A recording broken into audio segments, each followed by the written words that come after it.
नमस्कार, आप देख रहे हैं उत्तम प्रदेश की खबरें। मैं हूं आपके साथ आलोक।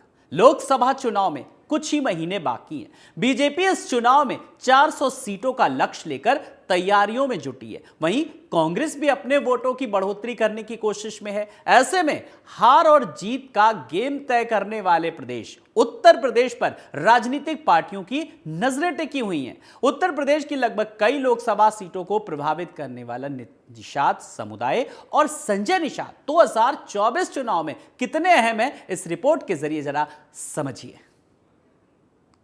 2024 की चुनावी मझधार, निषाद करेंगे किसकी नैया पार? रामराज और निषाद, 80 सीटों पर बनेगी बात। लोकसभा चुनाव 2024 की तैयारी में सभी पार्टियां जुटी हुई हैं। बीजेपी और कांग्रेस दोनों ने स्थानीय पार्टियों को साधने का काम शुरू कर दिया है। चुनाव में हार और जीत का गेम तय करने वाले प्रदेश उत्तर प्रदेश पर राजनीतिक पार्टियों की नजरें टिकी हुई हैं। उत्तर प्रदेश की लगभग कई लोकसभा सीटों को प्रभावित करने वाला निषाद समुदाय दशकों से उत्तर प्रदेश की राजनीति में गेम मेकर की भूमिका निभाता रहा है। पता चला कि 2015 में शुरू किया, 2017 में जब पहला चुनाव लड़ा तो मैंने 7.5 लाख वोट पाया और मैं 70 सीटें लड़ा। मैंने 40,000, 30,000, 20,000, 25,000 वोट लिया निषादों का।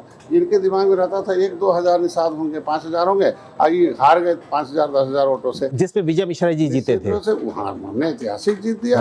और भले हम हार गए लेकिन हमारे वोट से 70 सीटें हारे सपा बसपा, और सरकार इनकी खत्म हो गई। मैंने पहले भी कहा कि दलित और पिछड़ों के नाम पर सरकार बनाने वाले लोग ये केवल हाथी दिखती है इनके यहाँ। उत्तर प्रदेश की कुल ओबीसी आबादी में 17 से 18% आबादी निषादों की है। इस हिसाब से मोटे तौर पर यह आकलन लगाया जाता है कि इनकी आबादी यूपी की करीब आधी से अधिक लोकसभा सीटों के परिणाम को बदलने की भूमिका में है। ऐसे में 2024 लोकसभा चुनाव का गेम चेंजर और 80 लोकसभा सीटों पर कब्जा करने के लिए निषाद समुदाय का साथ आना बहुत ही जरूरी हो जाता है। 2019 में जब मोदी के साथ आ गए तो 18% वोट लेके, तो सपा बसपा एक होके भी कुछ नहीं हो पाई, खत्म हो गए। देख लीजिए, क्योंकि ये आबादी 18% है और ये जली हुई, राजनीति से जली हुई। देखिए, उम्र में ढला हो, ऊर्जा में गला हो, राजनीति में जला हो।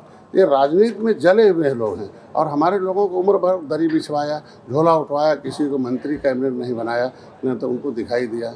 आज के दिन में सारा पैसा खर्च करा दिया लड़ा लड़ा के हमारे समाज को।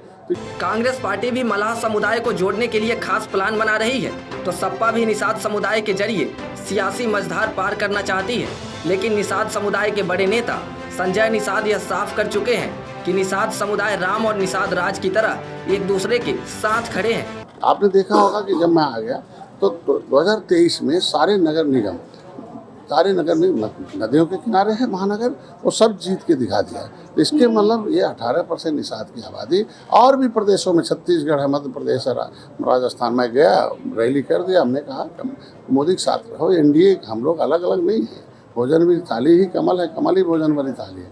आप साथ रहो, खाली मतलब। तो ये मछुआ समुदाय मोदी के साथ करे, मेरे जैसे सारी जातियां। संजय निषाद ओम प्रकाश राजभर और अनुप्रिया पटेल से ज्यादा प्रभावी नेता माने जाते हैं। संजय निषाद के पास वोटों का पिटारा है और इस पिटारे के सहारे किसी भी पार्टी की नैया पार हो सकती है। संजय निषाद की काट अभी किसी भी पार्टी को नहीं मिल पाई है।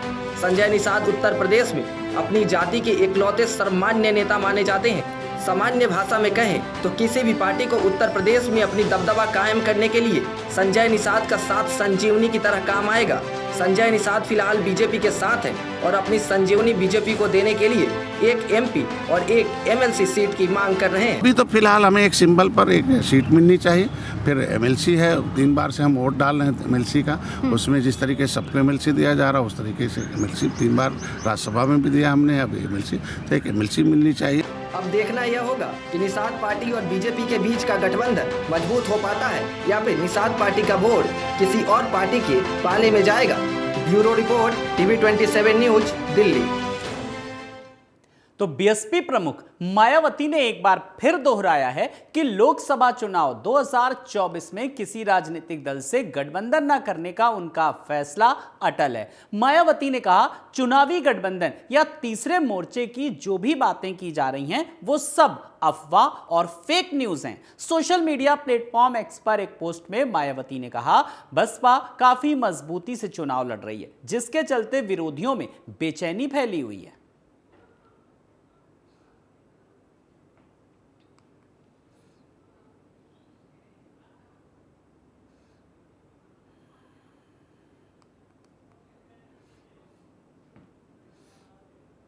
वहीं लोकसभा चुनाव से पहले यूपी विधान परिषद की 13 सीटों पर बीजेपी ने एमएलसी प्रत्याशियों की एक लिस्ट जारी की है। इस लिस्ट में बीजेपी ने 7 उम्मीदवारों को मैदान में उतारा है। बीजेपी ने एमएलसी चुनाव के लिए विजय बहादुर पाठक, महेंद्र कुमार सिंह, अशोक कटारिया, मोहित बेनीवाल के साथ ही धर्मेंद्र सिंह, राम तीरथ सिंघल, संतोष सिंह को अपना प्रत्याशी बनाया। इसमें विजय बहादुर पाठक, महेंद्र कुमार सिंह और अशोक कटारिया को रिपीट किया गया। ये तीनों वर्तमान में एमएलसी हैं। बता दें कि विधान परिषद की 13 सीटें 5 मई को खाली होने जा रही हैं। इसमें 10 सीटें बीजेपी और एक उसके सहयोगी अपना दल के पास है, जबकि एक सीट सपा और बसपा के पास है।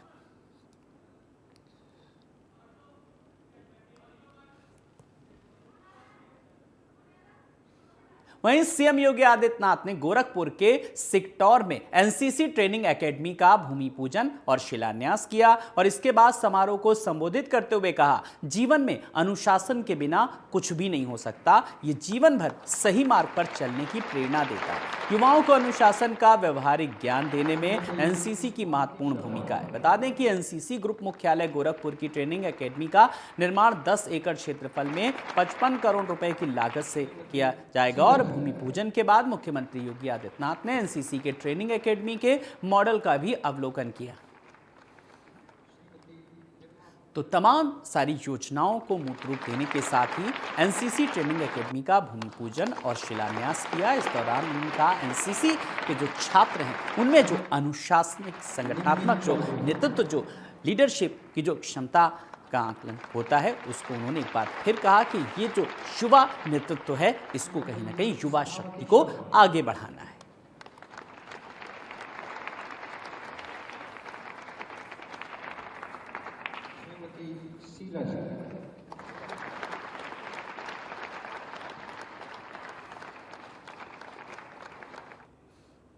पीएम मोदी को हिटलर कहने पर बीजेपी ने अखिलेश यादव पर पलटवार किया। बीजेपी प्रवक्ता राकेश त्रिपाठी ने कहा, अखिलेश यादव अपना मानसिक संतुलन खो बैठे हैं। एक एक करके अलायंस पार्टनर छोड़ करके चले गए, इसीलिए वो हताशा के दौर में पहुंच चुके हैं। उन्होंने कहा, अखिलेश यादव को पीएम के अपमान का खामियाजा भुगतना पड़ेगा।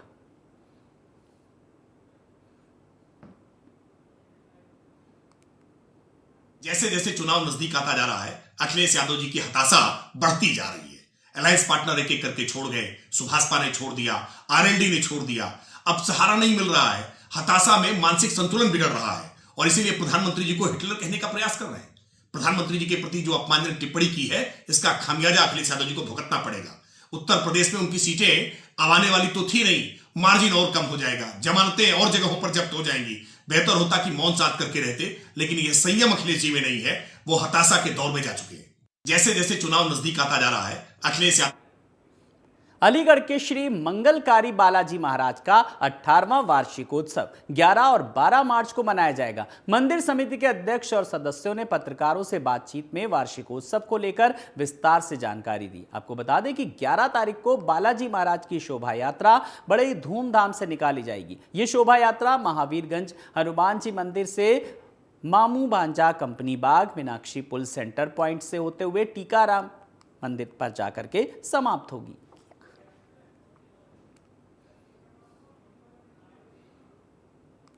किसी भी संकट से दूर कर सकते हैं, किसी भी कार्य को करने में सक्षम है।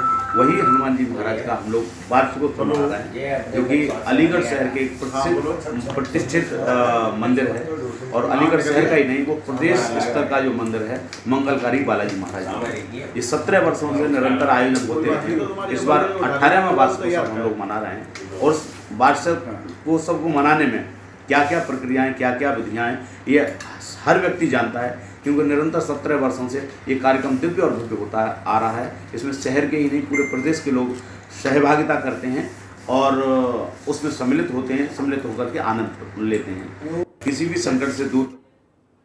और अब सुनेंगे मध्य प्रदेश के मुख्यमंत्री डॉक्टर मोहन यादव को फरीदाबाद में क्या कुछ कह रहे हैं। काल के महत्व बताने के लिए 2 शब्द। कल ही शिवरात्रि थी कि जब समय समाप्त होगा, प्रलय आएगा, तो प्रलय में क्या होगा? तो प्रलय में ये जीव जंतु, प्रकृति, पृथ्वी, ये तो होगा ही, बल्कि ये ग्रह, नक्षत्र, तारे, सौरमंडल सब कुछ समाप्त होगा। जब सब कुछ समाप्त हो जाता है तो ऐसा कहते हैं कि ब्रह्मा को तब नींद आती है, लेकिन ब्रह्मा की नींद में जब प्रलय में सब कुछ नष्ट हो जाएगा तो फिर ब्रह्मा जी का नींद से जागरण के लिए कौन रहेगा, नींद से कौन जगाएगा? तो फिर महाकाल जो उनको नींद से जगा करके फिर सृष्टि निर्माण के काम से लगाते। ये हमारी सनातन मान्यता है, सनातन संस्कृति। सब चीज का काल नियत है, ना कोई घटा सकता है ना बढ़ा सकता है। जो बुद्ध ने अपने बोधिसत्व के पेड़ के नीचे प्राप्त किया था, जब वो अपना बौद्धिक चालू कर रहे हैं तो किसी ने परीक्षा करते करते उनसे कहा कि बुद्ध आप बता रहो, सारे रहस्यों के बारे में आपकी जिज्ञासा समाधान करने की सामर्थ्य आ गई, तो जरा मुझे इस बात का उत्तर दो कि मृत्यु का कारण क्या है, मृत्यु क्यों आती है? जब मृत्यु का कारण बौद्ध से पूछा गया तो अभी हम में से भी पूछा जाए कि मृत्यु क्यों आती है, आप में से कोई बता सकता है? तो उसका कारण, जोरदार ताली बजाओ आपके लिए भी और आपके लिए थोड़ा सा अर्थ आया। इसका अर्थ ही यह है कि जो जन्मा है उसकी मृत्यु आएगी। मृत्यु का कारण जन्म है। ये सहज और बोधगम्य सरल भाषा में दिया गया उत्तर है। और ये जब जन्म हमको मिलता है ना, वो हमारे बस की बात होती है। पैदा होना हमारे बस की बात है क्या? उसी प्रकार से शरीर छोड़ना ये भी हमारे बस की बात नहीं। ये उस परमपिता परमेश्वर के हाथ में है। वो हमारा आने और जाने का समय निर्धारित करते, और आने और जाने के समय में हम अपने हाथ से जितने पुण्य कर्म कर सकें, सदकर्म कर सकते हैं। जो भी हमको करना है उस नियत समय में करना है। इसलिए आप बाबा महाकाल की उस भस्मारती में भी जब आते हो तो भस्मारती में आपके सामने वो जल चढ़ा करके, जैसे माँ के गर्भ में पिंड आता है, आत्मा आती है और 9 माह का अपना आकार साकार लेकर के उसका प्राकट्य होता है, उसी प्रकार से हमारा अपना ये पिंड बन करके परमात्मा हमको मौका देता है। हमारे हाथ से जो अच्छा हो सकता है वो करें। इसलिए हमारी सनातन संस्कृति से जड़े जुड़ करके केवल जन्म में हम सारे उत्तर ढूंढते। इसलिए हमारे सारी देवी देवताओं की केवल जयंती मनाते, किसी का शरीर छोड़ने का दिवस नहीं मनाते। ये हमारी विशेषता है। जो आया वो जाएगा, उसमें आने जाने में जो बीच का अंतराल है उसके हाथ से उसने उस समय का सदुपयोग कैसे किया, क्या किया, कितना किया। और उस नाते से हमारे इस देश की विशेषता रही है हजारों हजार साल से कि जहाँ ये वसुधा को कुटुंब मानने की परंपरा है, यहाँ इस जगह दर्शन हम जियो और जुनदों में विश्वास करते हैं।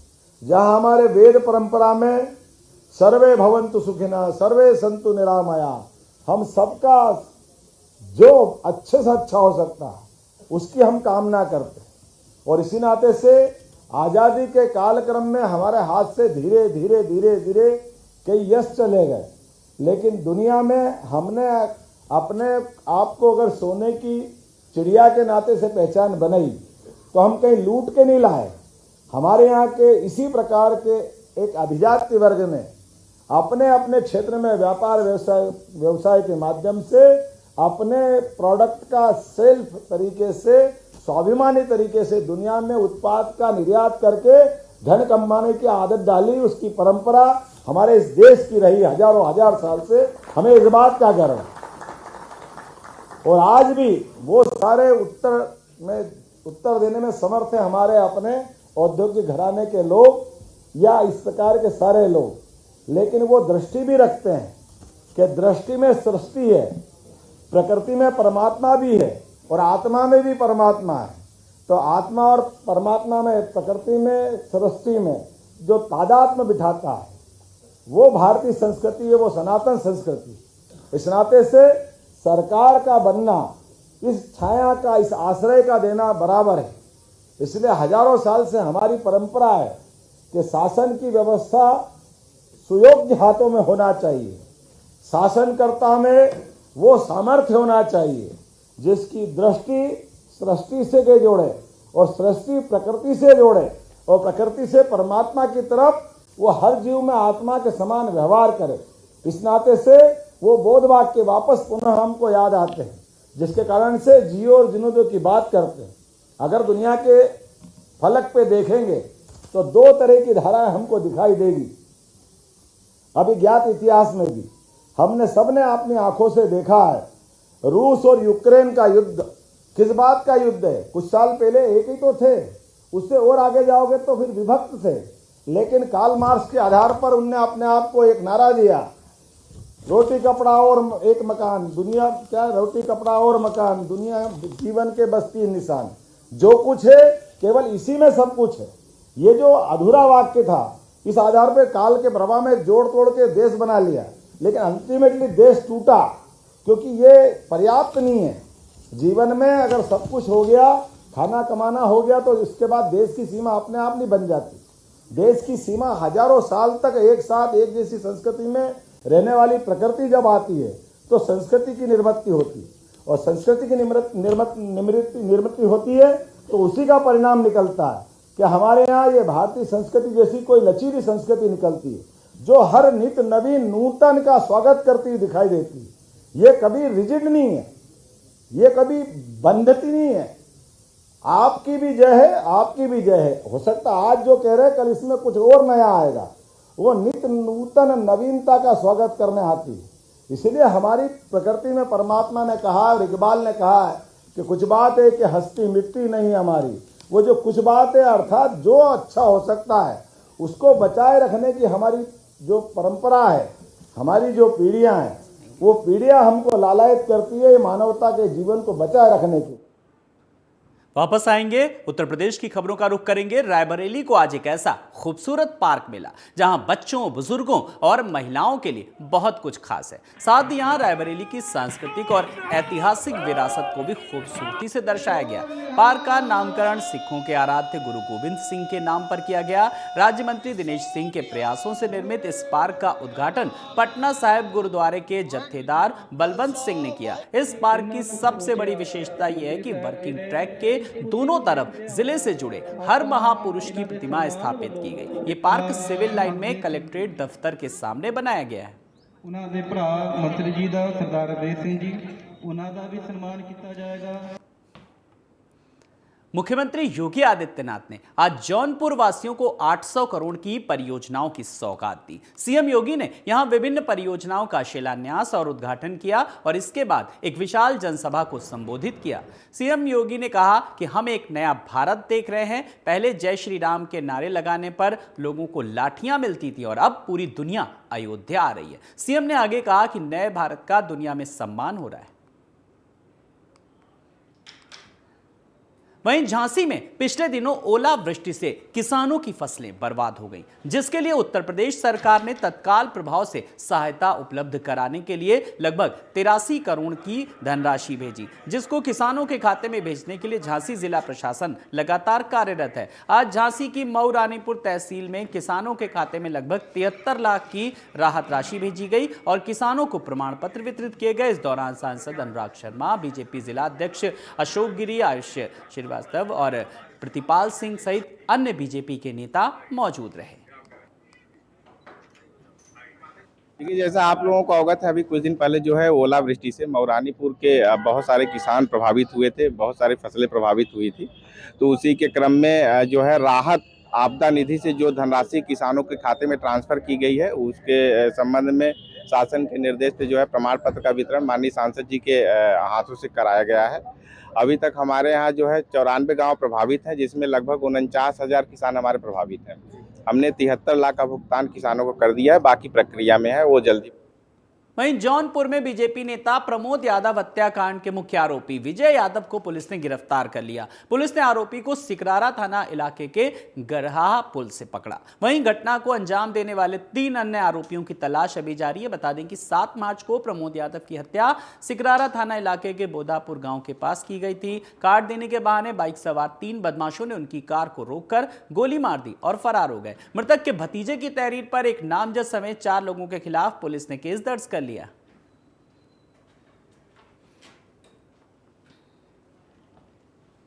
लोकसभा चुनाव से पहले सांसद अनुराग शर्मा ने झांसी के मऊ रानीपुर वासियों को एक बड़ी सौगात दी। उन्होंने सुखनई नदी को पवित्र और सुंदर बनाने के लिए भूमि पूजन किया। बता दें कि नदी के सौंदर्यीकरण के लिए 111 करोड़ की लागत से पर्यटन विभाग कार्य करेगा। वहीं पत्रकारों से बातचीत करते हुए अनुराग शर्मा ने कहा वो सेवा करने के लिए राजनीति में आए। उनका परिवार हमेशा से जनता की सेवा करता हुआ है और आगे भी प्रयास जारी रहेगा।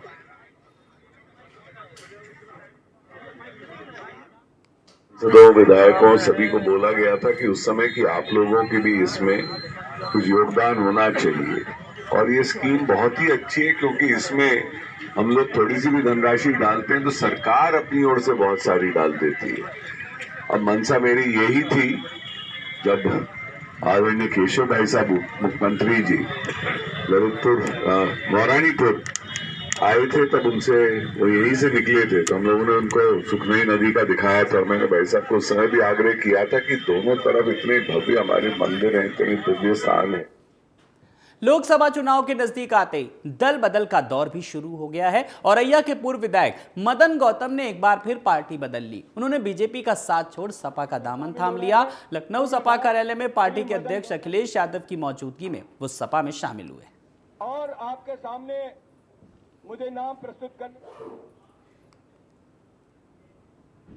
इन्हीं खबरों के साथ इस बुलेटिन में इतना ही। नमस्कार।